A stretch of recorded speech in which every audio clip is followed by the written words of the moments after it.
नमस्कार। दूरदर्शन यादगिरी की टीम के साथ मैं वर्षा चमेली के मनोहारी पुष्पों की सुगंध लेकर हमारे सभी राष्ट्रीय और अंतर्राष्ट्रीय दर्शकों का चमेली कार्यक्रम के एक नए संस्करण में हार्दिक अभिनंदन करती हूँ। श्रावण एक ऐसा मास जिसमें प्रकृति कच्चे कच्चे हरे पत्तों और यौवन की ओर अग्रसर होती अधखिली कलियों से अपना श्रृंगार आरंभ करती है। तो ऐसे श्रृंगारिक मौसम में जिस विभूति ने हमारा आतिथ्य स्वीकार किया है, वे साहित्य में विज्ञान लिखते हैं और विज्ञान में साहित्य लिखते हैं। तो आज हम श्रृंगार का वैज्ञानिक कवित्व भी सुनेंगे। जो विभूति आज हमारे साथ हैं, उनका परिचय एक शेर से आपको देती हूँ कि वो आधे मर्ज दिल के जिन पे हाकिम सिर खुजाए हैं, इलाजों को उन्हीं के रब ने फिर शायर बनाया है। जी हाँ दोस्तों, भगवान ने जब मनुष्य के जीवन की संरचना की तो जो भाव उसके हृदय में स्थापित किए, पीड़ा, प्रेम, ऐसे अनगिनत भाव। पर जब पीड़ा और दर्द के उपचार की बात आई तो ईश्वर ने दो प्रजातियां बनाई, एक चिकित्सक और एक कवि, कि मनुष्य के जीवन के हर दर्द का इलाज इन दोनों में से किसी एक के पास उसे अवश्य उपलब्ध होगा। सब कुछ ठीक चल रहा था। भगवान को एक दिन कौतुक सूझा। भगवान ने सोचा, यदि इन दोनों प्रजातियों के रसायन को मिलाकर एक अलग प्रजाति बनाई जाए जिसमें चिकित्सक के भी गुण हो और कवि के भी गुण हो, तो कैसा रहे। ईश्वर का यह प्रयोग सफल सिद्ध हुआ और जो प्रजाति उस सफल प्रयोग का उदाहरण है, उसमें से एक है हमारे आज के मुख्य अतिथि। हमारे आज के मुख्य अतिथि एक सफल चिकित्सक के साथ साथ एक बहुत ही भावपूर्ण कवित्व लिखने वाले कवि भी हैं। तो आइए मित्रों, हम सब मिलकर स्वागत करते हैं डॉक्टर अनिरुद्ध कुमार पुरोहित जी का। सर बहुत बहुत नमस्कार और स्वागत है आपका। बहुत बहुत धन्यवाद कि आज आपने हमें यहाँ बुलाया है, उसे आतिथ्य का नाम दिया है। और आतिथ्य के लिए तो हमारी संस्कृति में कहा गया कि देवो भवः, अतिथि देवो भव। और आपने आपकी पूरी इस व्याख्या में देवता तक आप चले गए, किस प्रकार से देवता ने, भगवान ने दो रसों को मिलाया है। तो मैं भी अपने हृदय की पूरी गहराई से आप सभी का अभिनंदन करता हूं। आप सभी संयोजकों का, आयोजकों का, प्रयोजकों का बहुत बहुत अभिवादन। आपने जो बात कही है कि ये दो रसायन, और वास्तव में देखा जाए तो ये दो रसायन ईस्ट और वेस्ट जी कहने का तात्पर्य यही है कि पुरुषत्व एवं स्त्रैण, ये दो गुण किसी प्रकार से प्रभु ने, प्रकृति ने, और मेरा यहाँ पर मतलब यदि मैं कहूँ कि भगवान, ईश्वर, प्रभु या और कोई भी नाम, उससे मेरा हमेशा मतलब रहेगा कि प्रकृति की, ब्रह्मांड की वो सारी ऊर्जाएं, उसी से अपना तात्पर्य रहेगा कि ये एक भगवान है जी। तो जब प्रकृति ने मनुष्य की रचना करी तो उसने दो तरह के गुण उसके अंदर स्थापित करे, और वे गुण थे स्त्रैण गुण, जिसको फेमिनाइन कह सकते हैं जी, और पौरुष से भरे हुए मैस्कुलाइन गुण जी। इन दोनों गुणों को हमारे मस्तिष्क के अंदर लेफ्ट और राइट, दो तरह के मस्तिष्क के इन भागों के द्वारा समाहित किया गया है। वह जो वैज्ञानिक है, गणितज्ञ है, या जिसे हम कहें कि जो पश्चिम की भाषा है, वो लेफ्ट को डोमिनेंट बोलती है। लेकिन भारतीय संस्कृति के अंदर हमारे ऋषि मुनियों ने जो सबसे ज्यादा जोर दिया है वो स्त्रैण प्रकृति को दिया है, मतलब कि दिल की बातें। और इस राइट ब्रेन में प्रेम, प्यार, कला, ममत्व, मातृत्व, भ्रातृत्व, पितृत्व, ऐसे बहुत सारे रसायन जो इसने इसमें भर रखे हैं, उन पर भी कभी बहुत बड़ी भावुकता न आ जाए, इसलिए प्रकृति ने लेफ्ट ब्रेन और राइट ब्रेन दोनों का समन्वय स्थापित कर रखा है। और ये दोनों ब्रेन हम न्यूरोसर्जन के रूप में जानते हैं एक दूसरे से कॉर्पस कैलोसम जैसे एक बहुत बड़े केबल के द्वारा जोड़ रखा है ताकि ये बैलेंस में रहे। वाह। वर्षा जी, आपने सही कहा है कि इनका समन्वय साइंस और साहित्य का संगम जी किसी प्रकार से हमारे जीवन में आ गया जी। और कहूँ तो इसके लिए हमारे परिवार का बहुत बड़ा सहयोग रहा है। उन्हीं ने संस्कार दिए, हमारी जड़ें स्थापित करी और सबसे पहली जड़ किसी भी मनुष्य के रूप में या नींव जो पड़ती है वो पड़ती है प्रेम, प्यार, ममत्व अर्थात राइट ब्रेन की, जो कि एक माँ अपने बच्चे को जब बड़ा करती है पिता के सहयोग से, तो वह यहाँ पर सबसे पहले अभिव्यक्ति के रूप में कहें तो वो एक साहित्य के रूप में, साहित्यिक व्यक्तित्व के रूप में वह व्यक्ति बड़ा होता है। वह वास्तव में बचपन से ही प्रारंभ हो जाता है। कितनी सुंदर परिभाषाएं दे रहे हैं सर आप, तो हम सच में बहुत आभारी हैं। पहले मैं सर की आपको थोड़ी सी चिकित्सकीय जो उपलब्धियां हैं मैं बता दूं आपको। ये इतने मृदुल स्वभाव के व्यक्ति हैं। सर को हिज हाइनेस जगत गुरु शंकराचार्य जी द्वारा वैद्य रत्न सम्मान से विभूषित किया जा चुका है। भगवान धन्वंतरी सद्भावना पुरस्कार से सर को सम्मानित किया जा चुका है। आचार्य सुश्रुत सद्भावना पुरस्कार से सर को सम्मानित किया जा चुका है। और राइजोटोमी जो इतना क्लिष्ट विषय है जिसके बारे में हम लोग जानते भी नहीं हैं, उस क्लिष्ट से विषय पर टोक्यो में जब सर ने व्याख्यान दिया था तब वहाँ पर उस विभाग द्वारा उनको 1 लाख येन से उस समय 1992 में उनके हुनर को, उनके कला को सम्मानित किया गया था। तो आज हम बहुत सारी चीज़ें जानेंगे, हम विज्ञान और साहित्य दोनों का समागम देखेंगे।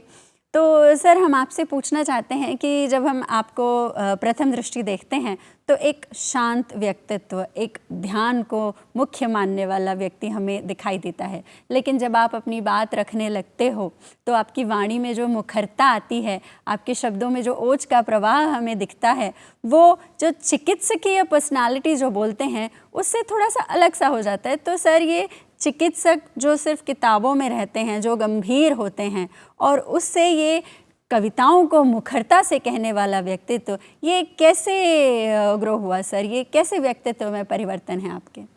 इसकी आधारशिला कहाँ है? हाँ, तो वर्षा जी, हम जब ऑपरेशन करते हैं उस समय एकदम से ध्यान मग्न समाधिस्थ होकर उस ब्रेन को वहाँ पर जो दुश्मन बैठा हुआ है, जो ट्यूमर है, उसके लिए हम जब जाते हैं तो पूरी दुनिया से दूर केवल वह मस्तिष्क, वह रोग से प्रभावित व्यक्ति और बाहर बैठे हुए वे सारे संबंधी हमारे ध्यान में आते हैं। ऐसे में ऐसी ध्यान मग्नता अत्यंत आवश्यक होती है। लेकिन जब आप उस माहौल से बाहर आते हैं, जैसे कि कोयले की खान से जब मजदूर बाहर आता है, कोयले की खान के समय में तो उसको पूरा का पूरा अपने काम में वहीं लगा रहना होता है। बाहर जब आता है खुले वातावरण में, जब संबंधियों के साथ में बैठना होता है, उनसे जब बात करनी होती है ऑपरेशन के बारे में, बीमारी के बारे में और आगे भविष्य कैसा होगा, उस समय यदि आपके मन से करुणा नहीं निकल रही है, प्यार नहीं निकल रहा है, ऐसा मौन चिकित्सक फिर सही मायने में दिल की बात नहीं कह पाता है, तो आप एक सफल चिकित्सक नहीं बन सकते। शुरुआत जो हुई थी, जैसे आपने पूछा है, तो वो यही हुई थी कि वीणा के तारों पर जब अनुभूतियों की चोट की झंकार होती है, उससे उत्पन्न अभिव्यक्ति को हम कविता कहते हैं। बहुत वीणा के तारों पर जब अनुभूतियों की चोट की झंकार होती है तो उससे उठी हुई आवाज, वह संगीत, उसी का नाम कविता है। मेरे महेश चंद्र जी चाचा जी जो थे वो केमिस्ट्री के बहुत बड़े प्रोफेसर थे और उन्होंने ही यह बात मुझे कभी बचपन में बताई थी जी।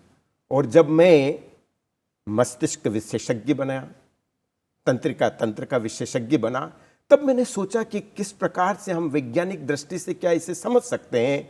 तो बाकी सही यही बात है कि जितनी भी इंद्रियां हमारे शरीर पर है, ये एक एंटीना है जो कि बाहर की जितनी भी चीज़ें हैं उन संवेदनाओं को, उन स्टिमुलेशंस को अपने अंदर लेती है। आँखों से हुआ, कानों से हुआ, त्वचा के स्पर्श से हुआ, गंध हुई, स्वाद हुए, ये सभी जब अंदर जाके मस्तिष्क की वीणा के तारों को झंकृत करते हैं और तब जो आवाज उठती है वो व्यक्ति के स्वयं के शरीर के अंदर भी एक व्यक्तित्व का निर्माण करती है। जब करुण रस की कोई बात आती है, जब उसका दिल किसी की व्याधि को देखकर, उसके परिवार के अंदर ऐसी दुर्घटना कि आज जो 25 साल की एक माँ, 2 बच्चों की माँ को ब्रेन ट्यूमर है और हमें पता है कि वह आगे शायद न जी सकेगी, ऐसे में करुण रस के द्वारा हम कैसे उस परिवार को फिर भी एक कोई आशा दिखा सकें, वह उत्पन्न होती है उसके अपने शरीर में अभिव्यक्ति के रूप में, बॉडी लैंग्वेज के रूप में। और वही आगे जब समझा पाता है, उस अभिव्यक्ति को वो जब कहता है, उसे ही हम साहित्य कहते हैं। तो चिकित्सक में वैज्ञानिक दृष्टि से उसका लेफ्ट ब्रेन तो स्ट्रांग होना ही चाहिए, पर उसके साथ साथ में उसका राइट ब्रेन भी। लेकिन एक बात जरूर है कि दोनों का संतुलन अत्यंत आवश्यक है। यदि अति सर्वत्र वर्जिते, यदि बहुत ज्यादा वो इमोशनल हो जाता है, तब भी वह सही ढंग से इलाज नहीं कर सकता है। इसीलिए कहते हैं कि अपने रिश्तेदार का इलाज नहीं करना चाहिए जी। और दूसरी तरफ आप इतने यांत्रिक हो जाए कि केवल मशीन की तरह ही काम करते रहें, तब भी आप जस्टिफाई नहीं कर सकते। मैंने अपनी वाइफ के ब्रेन का रोड ट्रैफिक एक्सीडेंट के बाद में ऑपरेशन किया। जी, हमने पढ़ा था पहले आपको, जब वो बड़ी दुखद घटना है जब आपकी पत्नी का एक्सीडेंट हुआ और वो भी जब आपको लंच आपका देने के लिए आई थी, वो दे के निकली और इससे पहले कि आप अपना भोजन आरंभ कर पाते आपको फ़ोन आ जाता है कि ऐसे एक्सीडेंट हुआ है। और उस परिस्थिति में जब आपको कहा जाता है कि आप ऑपरेशन थिएटर में मत आइए, ऑपरेशन दूसरे सर्जन्स करेंगे, ऑपरेशन शुरू होने के 1 मिनट पहले आप निर्णय लेते हैं कि नहीं, वो क्या परिस्थितियां सर की जिसमें आपने अपनी पत्नी का ऑपरेशन के लिए अपने आप को प्रिपेयर किया? वर्षा जी, बहुत सही यही बात हुई कि अपने आप मेरे पांव कैसे चल पड़े और मैं जाके फिर ऑपरेशन करने लगा। मुझे पूरा विश्वास था कि मेरी टीम बहुत अच्छा काम कर लेगी, लेकिन फिर भी एक मन में विचार उठा कि अभी पूरी टीम में सबसे ज़्यादा अनुभव मेरा है और इसलिए मुझे जाना चाहिए। जाया, मैंने ऑपरेशन किया। खैर हाँ, बात यही थी कि जब इमोशंस को बैलेंस करना बड़ा आवश्यक होता है, वरना आप गलत दिशा में चले जाते हैं जी। पैराशूट जब ओपन होता है तभी हम वह काम कर सकता है जी। जब ब्रेन ओपन होता है तभी वह काम कर सकता है जी। यदि वो संकुचित रहे तो वो काम, जैसे आप तेजी से कहीं सड़क पर जा रहे हैं तो आप इधर उधर नहीं देख पाते, सीधे ही सामने देखते हैं। एक बार मैं भी जा रहा था रिंग रोड पर अपनी मारुति वैन में, तो सामने पास में से एक बड़ा तेजी से गाड़ी चलाते हुए आप व्यक्ति आए और बोला कि कभी फरारी चलाई है क्या? मैं मारुति वैन में था। मैंने कहा बेटा मेरे को छेड़ रहा है। वो तेजी से आगे निकल गया। मैंने कहा जाके देखता तो हूं कि वो कौन है। मैं जो ही आगे गया वो फिर पूछता है कि कभी फरारी चलाई है।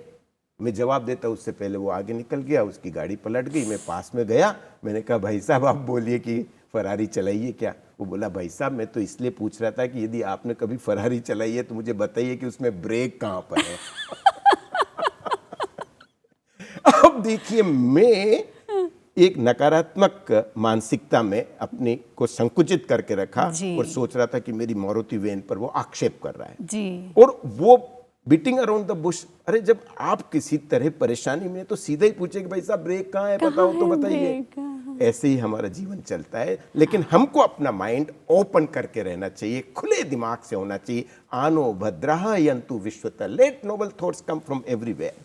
ऐसे ही जीवन में आप उन्नति कर सकते हैं और वह हो सकता है दोनों का संतुलन। योग में यही कहा गया है कि योग चित्त निरोधः, योगस्थ चित्त निरोधः, माने कि बैलेंस करना आना चाहिए। तो इमोशंस को, दोनों ब्रेन को बैलेंस करना आना चाहिए। बहुत जरूरी है दोनों ब्रेन्स को बैलेंस। आपको इसका एक बड़ा अच्छा उदाहरण बताऊं वर्षा जी कि कैसे साइंटिफिकली प्रूव है।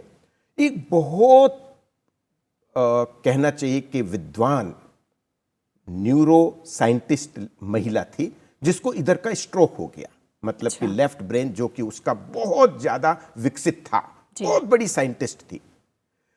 और ये उस स्ट्रोक के बाद में जब इधर का ब्रेन उसका खराब हो गया, कम काम करने लगा, वो उसके बाद में एकदम से बहुत अच्छी कला में, लिटरेचर में, साहित्य में, संगीत में रुचि लेने लगी। इसकी वैज्ञानिक आधार यही है कि ये इतना डोमिनेंट था कि जो यह था उसके अंदर, वो उसने इसको सप्रेस कर दिया। जहीं ये कम हुआ तो वह उभर कर बाहर आ गया। यह भी बताता है कि आप में और मुझ में ये दोनों ब्रेनें पूरे समाज में सभी के अंदर है और उनका संतुलन अत्यंत आवश्यक है। बस वो संतुलन करने की कला आनी चाहिए, और उसके लिए आपको गंभीर व्यक्तित्व के साथ साथ आपकी एक पंक्ति पड़ी थी कि जीवन में गंभीरता होनी चाहिए, लेकिन इतनी भी गंभीरता नहीं होनी चाहिए कि जीवन ही खत्म हो जाए, कि आपको हार्ट अटैक हो जाए। इसीलिए मैंने कहा है कि खुशियों में खून की नलियां खुल जाती है और दुखों में दब जाती है और इसीलिए हार्ट अटैक हो जाता है। कई किताबें सर की मार्केट में आ चुकी हैं, तो उनमें से एक किताब सर की हमने पढ़ी, हंसो और हंसाओ।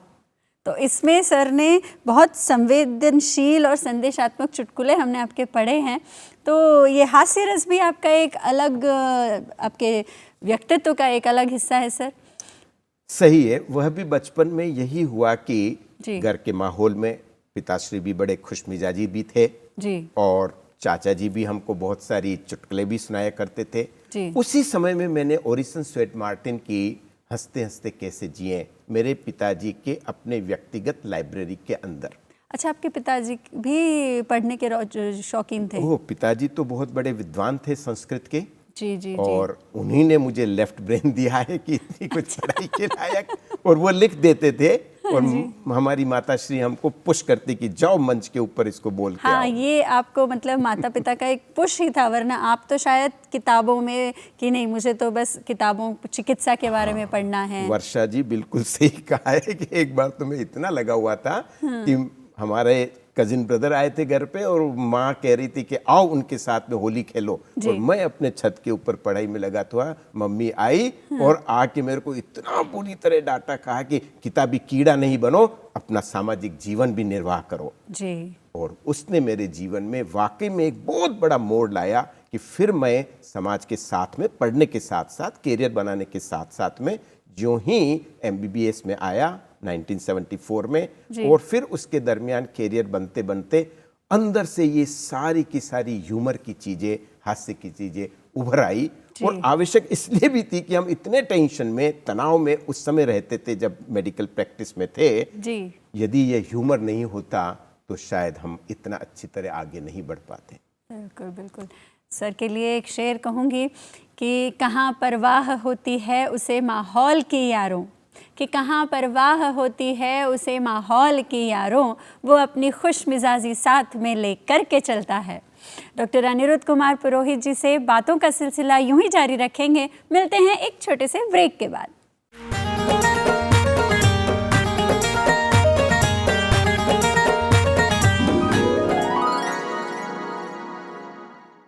पहचान कब बने हैं सूरत के ही सहारे, पहचान कब बने हैं सूरत के ही सहारे, जीते हैं शान से वो सीरत को जो संवारे। तो दर्शकों, ब्रेक के बाद अनिरुद्ध कुमार पुरोहित सर से बातों का सिलसिला जारी रखते हैं और छेड़ते हैं उस तार को जो कविताओं की धुन सुनाएगा, जो शब्दों की झनकार सुनाएगा। तो सर, जैसे आपने बताया कि बचपन में पापा आपको लिख कर दे दिया करते थे और माता जी आपको पुश करके मंच पे चढ़ा दिया करती थी, पर वो गद्य वाला दौर था, वो निबंध का, वो भाषण प्रतियोगिताओं का दौर था। ये कविताओं के तार कैसे छिड़े सर?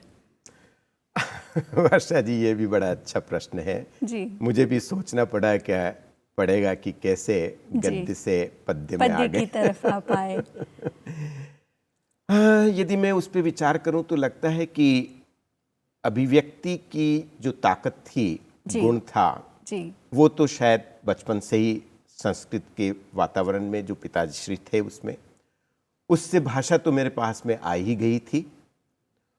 और माता ने बचपन से ही करुण रस कि गरीबों की सेवा, प्रेम, प्यार, और वो खुद भी बहुत कुछ लोगों की सेवा करती थी। एक अध्यापिका थी, लेकिन एक बहुत बड़ी समाज सेविका थी।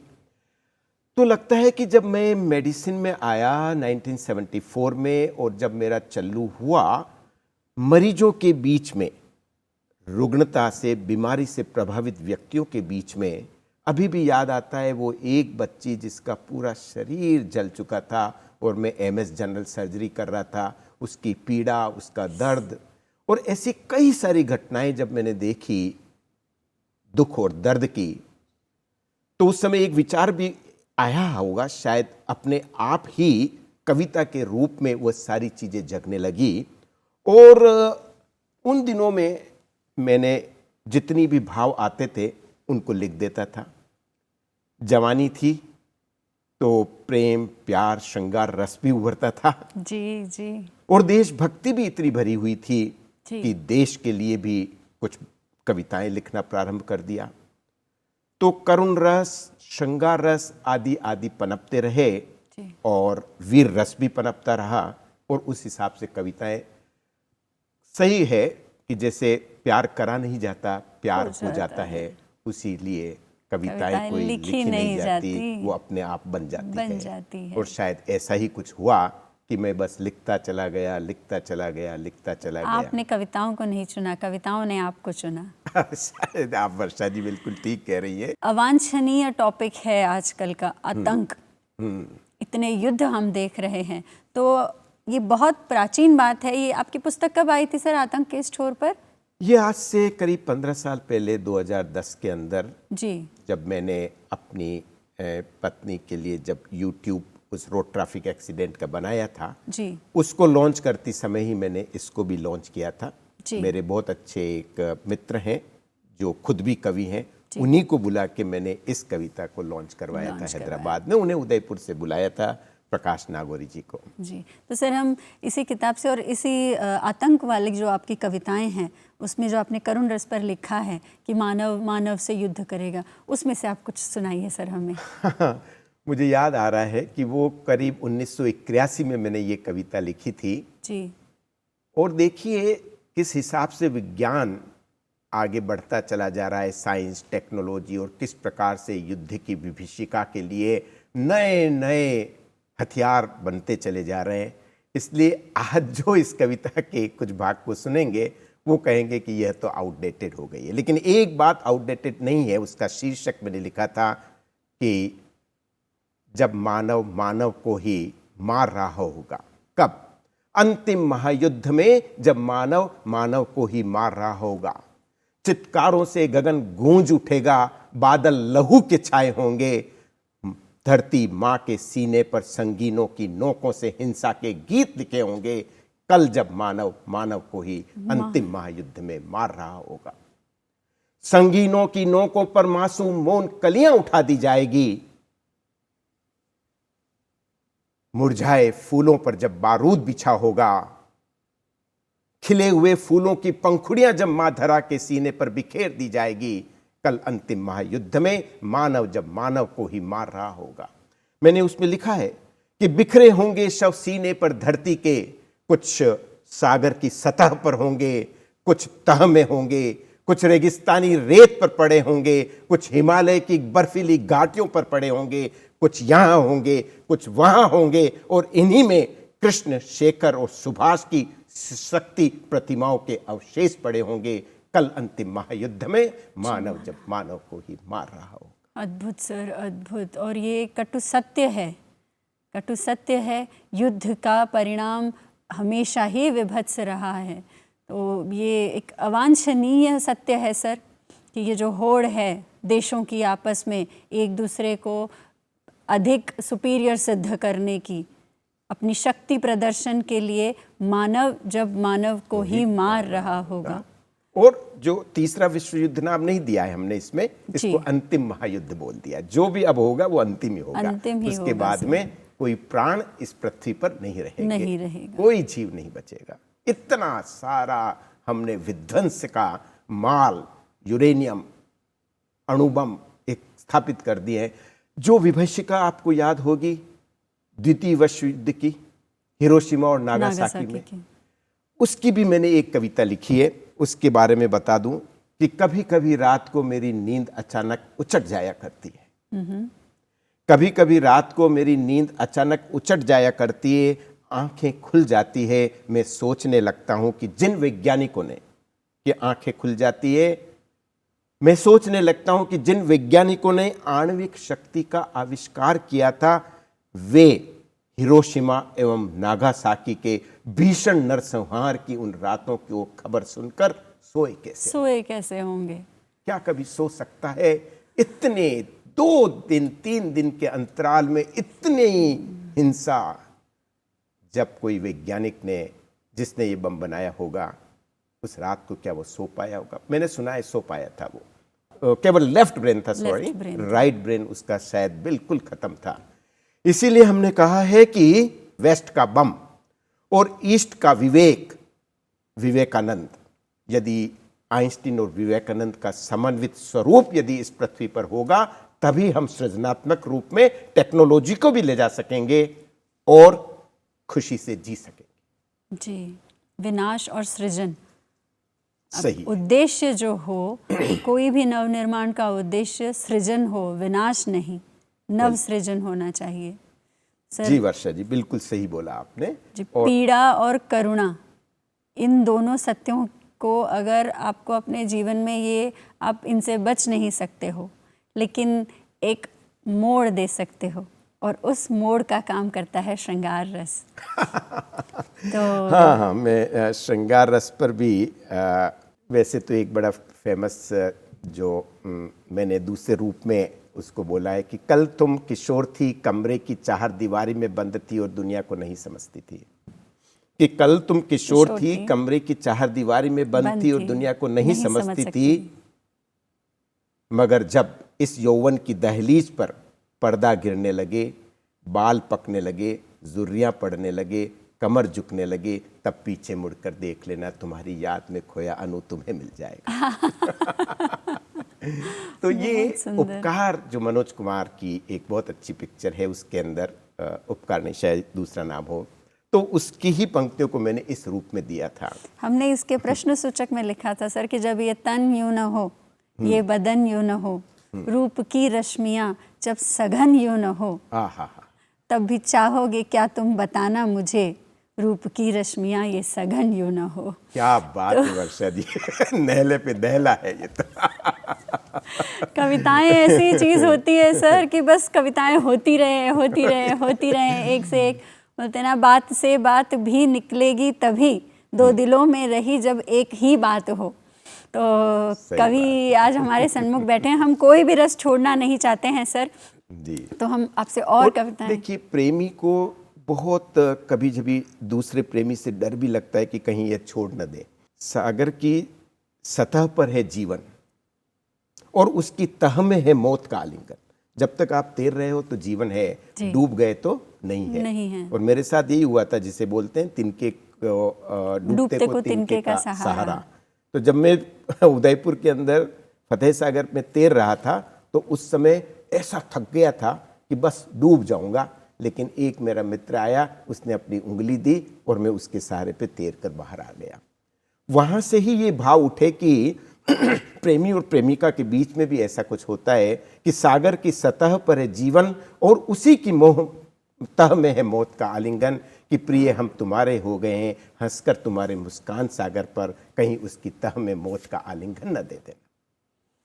आपका इतना सुंदर कवित्व है सर। मैं एक शेर इस बार मुझे याद आ रहा है, जिसमें हालांकि आपका कवि गंभीर है और मेरा एक थोड़ा सा मजाकिया वाला है कि इस खैर व खतर उनकी गुजरती है ज़िंदगी, इस खैर व खतर उनकी गुजरती है ज़िंदगी, औरों के कसीदे पे फिदा चांद तो नहीं। कि हमेशा, जैसे आपने कहा ना कि प्रेमी को हमेशा डर लगता है कि कहीं ये प्रेमिका मुझे छोड़ ना जाए, कि गैरों के कसीदों पे फिदा चांद तो नहीं। तो बहुत सुंदर सर, बहुत सुंदर। और सुनाइए सर।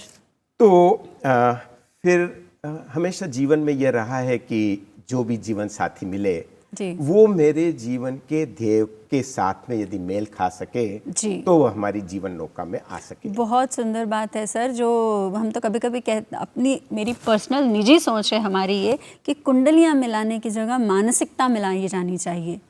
बहुत सही बात बोली है। तूफान में फंसी मेरी जीवन नौका है, तूफान में फंसी मेरी जीवन नौका है, और भंवर में घूमती एक कहानी है। जिस हिसाब से मेडिकल प्रोफेशन में चल रहा था जीवन जी, उसमें बहुत सारे उतार चढ़ाव और कई तरह की चुनौतियां होती थी कि मरीज को कैसे ठीक किया जाए। उस सारे माहौल को देखते हुए मैंने ये सोच रखा था कि तूफान में फंसी मेरी जीवन नौका है और भंवर में घूमती एक कहानी है। यदि ऐसे में साथ निभा सको तो प्रिय स्वागत है, मेरी जीवन नौका में स्थान रिक्त है। रिक्त है। बहुत सुंदर, इतना सुंदर प्रेम निवेदन कौन अस्वीकृत करेगा, बताइए। और उन्हें हम पहले ही बता देना चाहते थे कि तीक्ष्ण धूप में तपकर, तीक्ष्ण धूप में तपकर कांटों की राह पर चल, कटुता के कांटे निकालने हैं। कई लोग कटुता के आएंगे, हमको उन कटुता के कांटों को भी निकालना होगा। तो तीक्ष्ण धूप में तपकर कांटों की राह पर चलकर कटुता के कांटे निकालने हैं। यदि तुम ऐसे पथ पर चल प्रेम पुष्प उगा सको तो प्रिय स्वागत है। ऐसी सहयोगिनी प्रेसी के लिए हृदय में जगह रिक्त है, तुम्हारे लिए मेरी जीवन नौका में जगह रिक्त है। बहुत सुंदर सर, बहुत भाग्यशाली है आपकी पत्नी जो इतने सुंदर सुंदर आपने उनके लिए मुक्तक लिखे हैं, गीत लिखे हैं। ईश्वर आपकी प्रेम कथा ऐसे ही आगे बढ़ती रहे। मैंने हमारी भारतीय संस्कृति के अंदर जिसे हम कहते हैं कि अहिंसा परमो धर्मः, उसको ध्यान में रखते हुए फिर भी हमें युद्ध करने पड़े हैं। उसके लिए मैंने यही लिखा था कि अहिंसा हमारा शस्त्र है। अहिंसा को भी हमने एक शस्त्र ही मान के चला है कि अहिंसा हमारा शस्त्र है, युद्ध एक विवशता जिसमें वाकई में कोई हथियार उठा के हमें हमला करना होता है। कि अहिंसा हमारा शस्त्र है, युद्ध एक विवशता, शांति का हाथ लहराते, दोस्ती का ध्वज फहराते, अहिंसा का शस्त्र धारे हम अपनी सीमाएं रक्षित करते। यही ध्येय अभी तक हमारे भूमि में 20,000 वर्षों के मानव के इतिहास में भारत ने कभी भी किसी की भूमि पर हमला नहीं किया, हथियाया नहीं। यदि कुछ हुआ है तो वापस उन्हें करके दे दिया है। बिल्कुल बिल्कुल। ऐसी भारतीय संस्कृति आज पूरे विश्व के लिए, जो आपने कहा कि हमारे राष्ट्रीय अंतर्राष्ट्रीय जो दर्शक हैं, तो उन्हें भी हम यही मैसेज देना चाहते हैं कि भारत जो है उसने हमेशा अहिंसा के ऊपर विश्वास किया है, और वही संस्कृति आज यदि इस पूरे विश्व के अंदर आ जाएगी तो हम सोचते हैं कि शायद युद्ध रुक सके। इसीलिए हमने यह भी कहा है, आज की प्रतियोगिता के अंदर यह अत्यंत आवश्यक हो गया है वर्षा जी कि हम टेक्नोलॉजी को भी अपने हाथ में रखें, लेकिन उसके साथ में धर्म को भी। इसीलिए हमने कहा है कि एक हाथ में धर्म और दूसरे हाथ में टेक्नोलॉजी हमारे पास होनी चाहिए, तभी हम वापस में संतुलित तरीके से आगे बढ़ सकते हैं, और तभी हमें लोग पूछेंगे भी। जी, संतुलन। डॉक्टर अनिरुद्ध कुमार पुरोहित जी से बातों का सिलसिला यूं ही जारी रखेंगे। मिलते हैं एक छोटे से ब्रेक के बाद।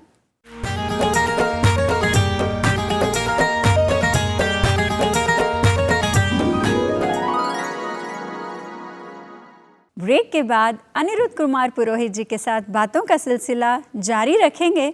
बातों का सिलसिला यूं जारी रखेंगे कि हमें ऐसे अनुभव हो रहा है कि सूफ़ी सुकून का कोई जूं गीत गा लिया, सूफ़ी सुकून का कोई जूं गीत गा लिया, आज कुछ वक्त सर के साथ बिता लिया। सर, तो जैसे कि आप अपनी कविताएं हमारे साथ साझा कर रहे हैं, तो सेना पर लिखना तो बहुत ज़्यादा ज़रूरी है ना, कि कलम यौवन नहीं लिखे तो सावन व्यर्थ हो जाए, नहीं लिखे यदि बचपन तो आंगन व्यर्थ हो जाए, और समर में शौर्य सेना का अगर तुमने नहीं लिखा, कवि के नाम की कविता का वाचन व्यर्थ हो जाए। बहुत अच्छे वर्षा जी, कमाल कर दिया। सर, आपकी हम देशभक्ति और सेना पर आपने भी बहुत कुछ लिखा है, तो सर हम चाहेंगे उसमें से आप कुछ हमारे साथ साझा करें। तो हम कारगिल के वॉर पर जाएं, उस युद्ध पर यदि जाएं, और जो उस समय की हमारी जीत हुई थी, पर यह किसी भूमि को वापस ले लेना मेरे हिसाब से कोई बहुत बड़ी जीत नहीं है। आवश्यकता हम किस प्रकार से सीमा के पार लोगों के दिलों को जीत सकें, दोनों तरफ की प्रजाएं एक दूसरे से यदि मिल सकें और यही यदि हमारा ध्येय रहे तो शायद कवि सही रूप में अपनी कविता प्रस्तुत कर पा रहा है। तो कारगिल के जवानों को धन्यवाद देते हुए जब वह जीत गए थे तो हमने लिखा था कि कारगिल के जवान, हम जानते हैं दुश्मनों ने किस तरह उन हिम आच्छादित सुंदर पहाड़ियों और नीले आकाश को, ये जवान हम जानते हैं कि दुश्मनों ने किस प्रकार उन हिमाच्छादित सुंदर पहाड़ियों और नीले आकाश को अपने नापाक कदमों, बमों बारूदी धुएं से मेला कर दिया है। पर फिर भी तिरंगा फहराकर जब तू सीमा रेखा पर खड़ा हो, तो यही एक कवि सैनिक को भी इसके बाद में धन्यवाद देते हुए, उसकी प्रशंसा करते हुए कह रहा है कि फिर भी तिरंगा फहराकर अपनी जीत के बाद जब तू सीमा रेखा पर खड़ा हो तो उस पार उस धरती को पूछना तू कैसी है। वो दुश्मनों की, तथाकथित दुश्मनों की जमीन पर को पूछना तुम कैसी हो, और हर भारतवासी की आवाज में कहना हमें पता है तू भी कभी इसी धरती माँ का एक अंग थी, पर नापाक इरादे वालों ने, अपनी महत्वाकांक्षाओं के भूखे चंद व्यक्तियों ने तुझे दुख पहुंचाया है। हे भारतवासी की आवाज में कहना उस धरती को कि हमें पता है तू भी कभी इस धरती माँ का एक अंग थी, पर नापाक इरादे वालों ने, महत्वाकांक्षा के भूखे चंद व्यक्तियों ने तुझे दुख पहुंचाया है। और यह भी कहना हमारे वे भाई और बहन, माँ और बाप जो इस सीमा रेखा के पार तेरी गोद में पल रहे हैं। वहाँ की जनता को हमने संबोधित करते हुए कहने का तात्पर्य यही है कि यह भी कहना उस धरती माँ को कि हमारे वे भाई और बहन, माँ और बाप जो इस सीमा रेखा के पार तेरी गोद में पल रहे हैं, विवश है, अपने आप को थामे बैठे हैं, राजनेताओं की रणनीति के खिलाफ कभी तो बोलेंगे, तब हम लोग, जब वे भी बोलेंगे और इधर की प्रजा भी बोलेगी, तब हम लोग इस तरफ से आ मिलजुल कर मनुष्य एवं मनुष्य की नैसर्गिक प्रेम से बीच खड़ी हुई। मनुष्य और मनुष्य के बीच नैसर्गिक प्रेम, हमेशा हर व्यक्ति का दूसरे व्यक्ति से नैसर्गिक प्रेम है। धरती ने, प्रकृति ने, माँ ने हम सभी को एक दूसरे का भाई बहन बनाया है, तो नैसर्गिक प्रेम है। तो इस तरफ से आ मिलजुल कर मनुष्य एवं मनुष्य के नैसर्गिक प्रेम के बीच खड़ी वे मनुष्य की दीवारें तोड़ेंगे, कृत्रिम सीमा रेखा को मिटाएंगे और बोलेंगे हम सभी एक ही माँ की संतान हैं, हम सब एक हैं। यह कहना न भूलना, एक कारगिल के जवान तू बहुत महान। वाह वाह वाह, बहुत बहुत सुंदर सर। ये एक भावाभिव्यक्ति का आपने एक अनूठा परिप्रेक्ष्य से आपने ये कविता गढ़ी है और बहुत बहुत बधाई के पात्र हैं आप इस कविता के लिए। हर व्यक्ति को कैसा भी हो प्रशंसा की आवश्यकता होती है ताकि जो है गाड़ी उसकी आगे बढ़ते रहे। उसके लिए वर्षा जी आपको बहुत बहुत धन्यवाद। सर चिकित्सा की तरफ आते हैं सर हम, तो चिकित्सा के क्षेत्र में आप एक बहुत प्रसिद्ध न्यूरो सर्जन हैं, तो चिकित्सा के क्षेत्र में कोई विशिष्ट योगदान सर जिसका आप उल्लेख करना चाहो, हमारे दूरदर्शन के माध्यम से आप दर्शकों तक कोई बात पहुंचाना चाहो आपके उस विशिष्ट क्षेत्र के बारे में? जी वर्षा जी, 1974 में MBBS में आया था, 1981 से 83 MS जनरल सर्जरी करी और उसके बाद 1985 से 87 तक ब्रेन और स्पाइन की न्यूरो सर्जरी सीखी। 1988 से 2017 तक मैं एक न्यूरो सर्जन के रूप में हैदराबाद के अंदर अपनी सेवाएं देता रहा। इस पूरी जीवन यात्रा के अंदर हम इस देश की तीसरी न्यूरो सर्जन संतान हैं। हमारे जो चीफ थे उनके भी एक चीफ थे, तो हम तीसरी संतान में आते हैं, third generation of neuro surgeons में आते हैं। और उस समय जब हमने यह लिया था कोई CT स्कैन भी अवेलेबल नहीं होते थे। सबसे पहले मैंने राम मनोहर लोहिया में दिल्ली के अंदर न्यूरो सर्जरी स्टार्ट करी थी। वह समय जब इंदिरा गांधी असैसिनेशन हुआ था, वहाँ पर जब प्रारंभ करी, रोड ट्रैफिक एक्सीडेंट बहुत होते थे। एक दिन सुबह ही सुबह एक गाड़ी, एक बस आकर स्कूल के लिए खड़े हुए बहुत सारे बच्चों के ऊपर चढ़ गई थी और उस समय हमने किस प्रकार से उन्हें बचाने की कोशिश करी। फिर ऐसे ही रोड ट्रैफिक एक्सीडेंट्स के ऊपर बहुत सारी चीज़ें हमने लोगों को बचाया और लोगों को शिक्षाएं दी कि किस प्रकार से इससे बचा जाए, यातायात के नियमों को। तो बहुत बड़ा काम किसी भी न्यूरोसर्जन के लिए आवश्यक होता है कि वह समय पर सही उपचार करके व्यक्ति को बचाए। उसके अंदर हमारा योगदान रहा है, लेकिन साथ में ही हॉस्पिटल से बाहर समाज में आप कैसे एक तरह से जागरूकता लाएं कि आज सुबह यदि आप घर से निकले हैं तो शाम को वापस आप घर पर आकर पत्नी बाल बच्चों के साथ में भोजन कर पाए। जी। लेकिन इसी बीच में क्या हुआ कि जब मैंने 1988 में हैदराबाद के अंदर अपनी सेवाएं देना प्रस्तुत किया था, तभी हमारे पास में एक बड़ी गजब की सर्जरी प्रतिस्थापित करी गई थी। WJ पिकॉक अमेरिका से आए थे और हमने देखा कि जो बच्चे सेबल पाल्सी से प्रभावित हैं, जिनके हाथ पांव अकड़े हुए हैं, यह जो पुस्तक है जो मैंने अपने 25 साल के अनुभव के बाद में लिखी थी जी।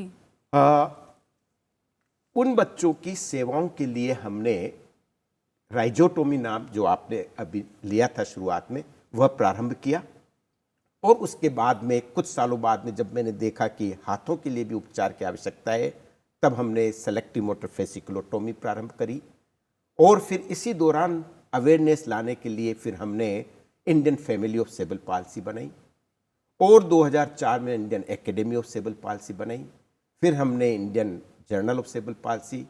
इस प्रकार से साइंटिफिक और फैमिली के साथ में जुड़ चुके ऐसी सारी चीज़ें हमने करी।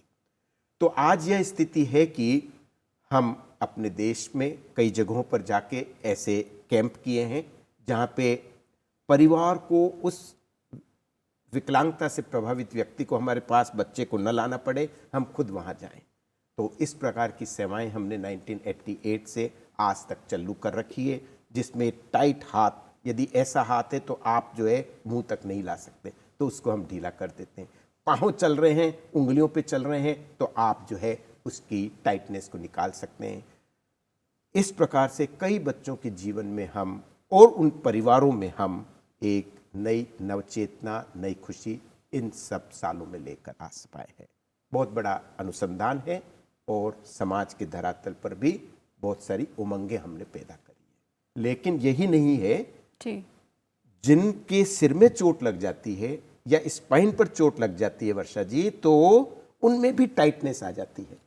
तो उसके अंदर कुछ और उपचार की भी आवश्यकता होती है, जिसमें हमने राइजोटोमी या सेलेक्टिव मोटर फेसिकुलोटोमी के सिवा बोटुलिनम टॉक्सिन या इंट्राथीकल बैक्लोफेन पंप भी स्थापित करे हैं जी।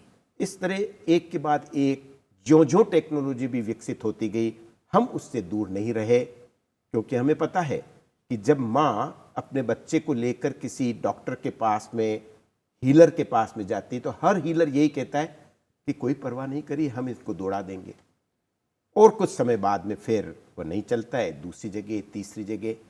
तो professionals are biased with what they know and the families are confused as to what is best for their child. कि प्रोफेशनल्स का तो अपना एक ऐसा दिमाग जो है संकुचित रह जाता है कि वो जो जानता है बस वो सोचता है यही सब कुछ सही है। और बेचारे परिवार ये कहते हैं कि अरे हम उनके बेटे के लिए बेस्ट क्या है, हर डॉक्टर ये कह रहा है कि उसका उसका उसका उपचार लाभदायक है।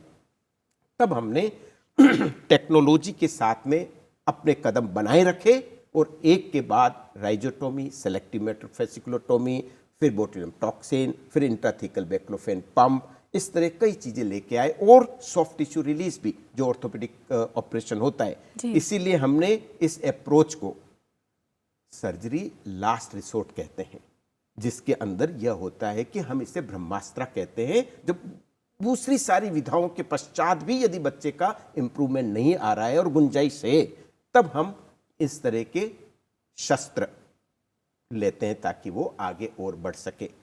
तो हमने पेस बनाए रखा और दूसरे और इंडिकेशन करे, ट्रॉमा के अंदर भी, TBI में भी।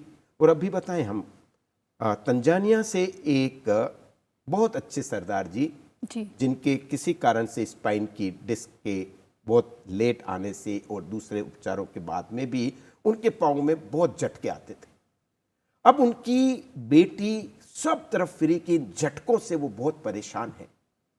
किसी प्रकार से कई जगहों से जब उन्हें मालूम पड़ा तब वह हमारे पास में संपर्क किया उन्होंने, उस 40 साल की बेटी ने, और जिसकी भी 10 साल की बेटी है, बहुत उसका ध्यान रखना अपने पिताश्री का।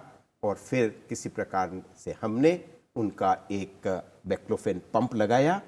और आज जब वह सुबह उठते हैं, जब पहले कहते थे गुड मॉर्निंग, बड़े दुखी थे, और आज कहते हैं गुड मॉर्निंग। बस ये खुशी हमारे लिए, यही खुशी आपका स्वार्थ होता है कि मुझे वो खुशी बांटनी। सर, अगर एक 2 मिनट आप अगर हमको एक छोटा सा वो किस्सा सुना सके। आपने तंजानिया कहा तो हमें आपका वो ब्रिटिश लाइब्रेरी वाला किस्सा याद आ गया, जब आप लाइब्रेरी गए थे। अगर संक्षिप्त में आप हमें वो किस्सा दोहरा सकें। तो वो तो कोई भी चुटकुला यदि सुनाना है तो हमेशा अपने आप पर ले लेना चाहिए और उसके माध्यम से सुनाना चाहिए। अपने आप पे हंस लेना चाहिए, किसी और पे नहीं हंसना चाहिए। ये एक बहुत बड़ी चीज होती है। और तभी कहा है कि जो लोग लाफ नहीं करते, भगवान उन्हें माफ नहीं करते। बहुत सुंदर पंक्ति कही है सर आपने। जो लोग लाफ नहीं करते, भगवान उन्हें माफ नहीं करते। और जो लाफ करते हैं, कोई भी उसके खिलाफ खड़े नहीं होते, क्योंकि जो लोग लाफ करते हैं, भगवान उनमें निवास करते हैं। वाह वाह वाह सर। तो इस चीज को ध्यान में रखते हुए काफी ह्यूमर मेरा एक बहुत अच्छा विषय रहा है। बहुत प्रैक्टिस करता हूँ, जब अमेरिका भी जाता हूँ वहाँ सीनियर सिटीजन्स के बीच में भी बहुत सारी बातें कर कि जब मैं ब्रिटिश लाइब्रेरी में गया, मैंने जाके वहाँ पे कहा कि लाइब्रेरियन को कि भाई साहब एक पुस्तक चाहिए। वो बोला कौन सी पुस्तक चाहिए? हर पुस्तकें हैं हमारी लाइब्रेरी में। हमारी लाइब्रेरी में सब कुछ है वर्षा जी। तो मैंने कहा कि उस पुस्तक का नाम है हाउ टू कमिट सुसाइड, आत्महत्या कैसे करें। वो एकदम से चौकन्ना हो गया, लेकिन फिर भी गया और जाके वो पुस्तक लाया और मेरे हाथ में देते हुए क्या बोलता है कि भाई साहब ये बताइए कि ये बुक मुझे रिटर्न कौन करेगा? ये उसे मेरी नहीं पढ़ी है, उसे उसके जॉब की पढ़ी है। उसकी जॉब भी सही है, ऐसी बात नहीं है। हमको अपना कर्तव्य भी पूरा निभाना चाहिए सर। आजकल जो जीवन शैली हो गई है मनुष्यों की, इतनी नई नई व्याधियां हम सुन रहे हैं, और जितनी शारीरिक व्याधियां आजकल हम सुन रहे हैं, उससे ज़्यादा मानसिक व्याधियां हैं। ये जो साइकेट्रिक है, ये सब कॉन्सेप्ट तो पहले हुआ ही नहीं करते थे। तो सर, ये जो जीवन शैली, जो दिनचर्या, चाहे आप शारीरिक कहें या मानसिक, उसके लिए आप क्या सलाह देना चाहेंगे सर? अगर किसी को अपनी जीवन शैली में सुधार की आवश्यकता लगती है, पर उसको पता नहीं है कि कैसे मैं अपने शरीर को सही करूं, कैसे अपने मस्तिष्क को सही करूं, तो उसके लिए आप क्या सलाह देना चाहेंगे सर? वर्षा जी, इसके लिए तो शायद अपने 1 घंटा भी कम पड़ेगा। लेकिन मैं यही कहूँगा कि हमारी मूलभूत जैविक आवश्यकताएं होती है भूख और प्यास, रक्षा सुरक्षा, शौच, जनन प्रजनन, आराम विश्राम और निद्रा। इन सब के साथ में श्वास। यदि आज की पीढ़ी, आज के लोग बाग, इस जमाने में हम लोगों ने प्रकृति के अनुरूप इन सबको जीना सीख लिया है, तो हम समझते हैं कि सारी व्याधियां खत्म हो जाएगी।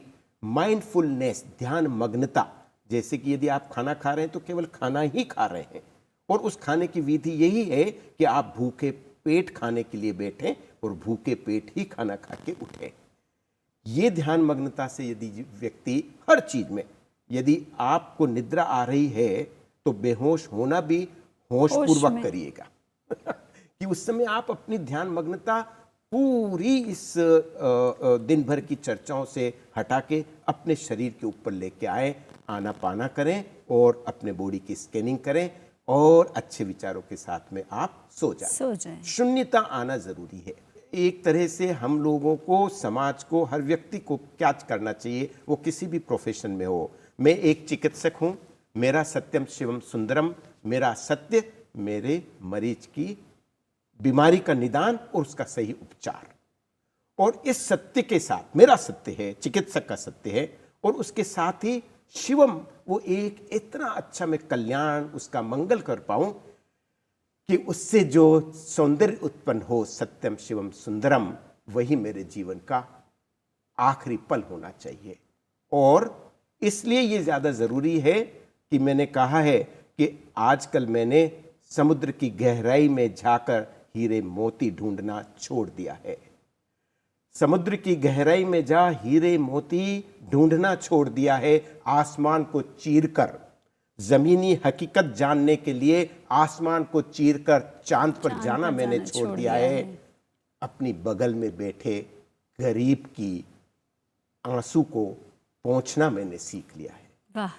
अपने बगल में बैठे गरीब की आंसुओं को गले लगा पोंछना मैंने सीख लिया है। समंदर की गहराई में जाकर मोती ढूंढना और जमीनी हकीकत जानने के लिए आसमान को चीरकर चांद पर जाना मैंने छोड़ दिया है। अपनी बगल में बैठे एक गरीब को गले लगा उसके आंसू पोंछना मैंने सीख लिया है। बहुत सुंदर सर। अब इन पंक्तियों के बाद कुछ और कहने का स्थान ही नहीं बचता है। तो आपकी चिकित्सकीय कुशाग्रता को, आपके कवित्व के हुनर को हम दूरदर्शन टीम यादगिरी के साथ बहुत बहुत आपका आभार करते हैं और धन्यवाद करते हैं कि आप अपना बहुमूल्य समय हमें दिया। और फिर से आपसे मिलने की आकांक्षा के साथ आपका फिर से धन्यवाद करते हैं सर। बहुत बहुत धन्यवाद सबको, आपके पूरे आयोजकों, संयोजकों एवं प्रयोजकों को नमस्कार। तो मित्रों, इस तरह हम आ पहुँचे हैं हमारे आज के संस्करण के अंत में। तो अगली बार फिर किसी शख्सियत के साथ फिर से मुलाकात होगी चमेली में। तब तक के लिए नमस्कार।